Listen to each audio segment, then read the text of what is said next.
জয় রাধে, জয় শ্রীকৃষ্ণ, জয় মা কালী। নমস্কার বন্ধুরা, অ্যাস্ট্রোকথা চ্যানেলে আপনাদের সবাইকে ওয়েলকাম করছি। আমি অ্যাস্ট্রোলজার বেদাংশী শাস্ত্রী বীণা। আশা করি সবাই ভালো আছেন।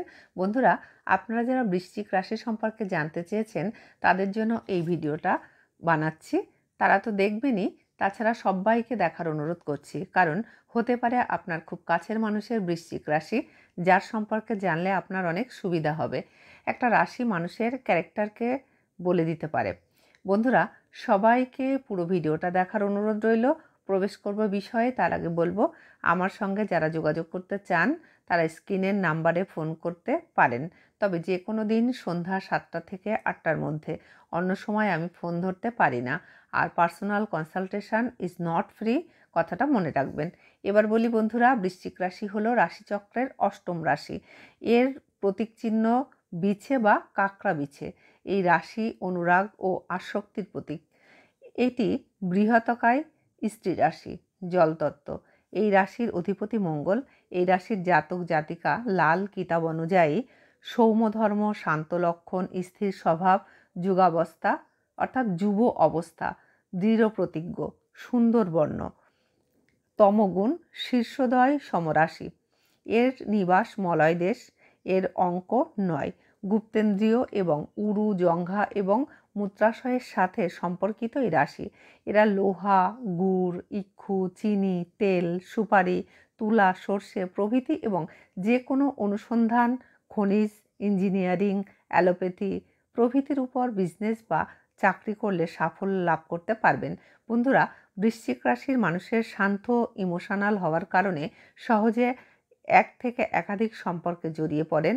যখন সম্পর্কে থাকেন তখন তার প্রিয় মানুষটিকে সে অত্যন্ত ভালোবাসে এবং তারপরে পজিটিভ থাকে।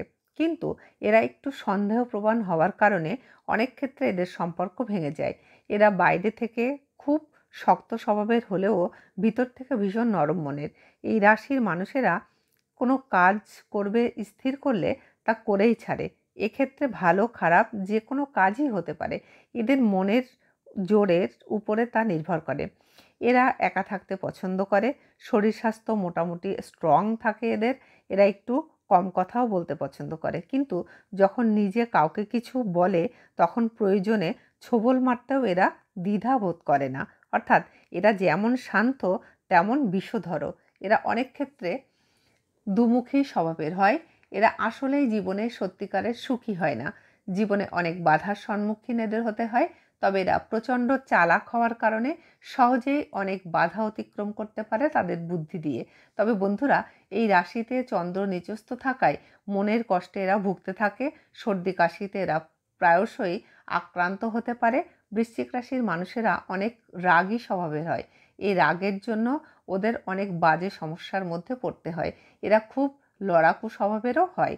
বন্ধুরা, অ্যাস্ট্রোলজি, দৈবিকতন্ত্র, টোটকা, ঈশ্বর কথা, পুজো পাঠ ইত্যাদি বিষয়ে জানার জন্য আমার অ্যাস্ট্রোকথা চ্যানেলটিকে সাবস্ক্রাইব করে নিন এবং প্রিয়জনদের মধ্যে বেশি বেশি শেয়ার করুন।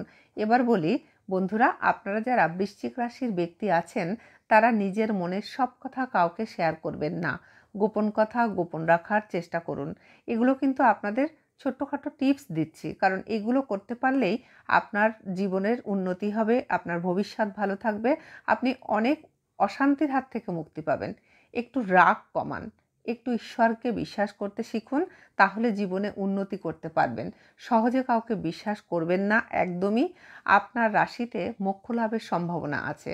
আপনারা এতটাই আপনাদের মুড সুইং থেকে সাবধান থাকবেন, না হলে অনেক অনেক বেশি সমস্যার সম্মুখীন হবেন।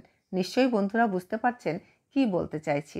আপনারা সব সম্পর্কের ক্ষেত্রে একটা গণ্ডি দিয়ে রাখবেন, কারণ কাছের মানুষের কাছ থেকে আপনারা বেশি আঘাত পাবেন। সে আপনার ভাই বোন হতে পারে, লাভার হতে পারে, স্বামী স্ত্রী হতে পারে। আপনারা কিন্তু ধোঁকাও খেতে পারেন। আর আপনারা একটু অর্থ ধরে রাখার চেষ্টা করবেন, কারণ আয়ের থেকে আপনার ব্যয় বেশি হওয়ার সম্ভাবনা রয়েছে। আপনারা যদি কাউকে হেল্প করতে চান সেক্ষেত্রে একটু বুঝে সুঝে করবেন। যতটা আপনার পক্ষে সম্ভব ততটাই হেল্প করবেন। আপনার সাধ্যের বাইরে গিয়ে কাউকে হেল্প করতে যাবেন না, তাহলে সেই ক্ষতিটা আপনারই বর্তাবে। চোখ কান খোলা রেখে চলবেন প্রতি মুহূর্তে।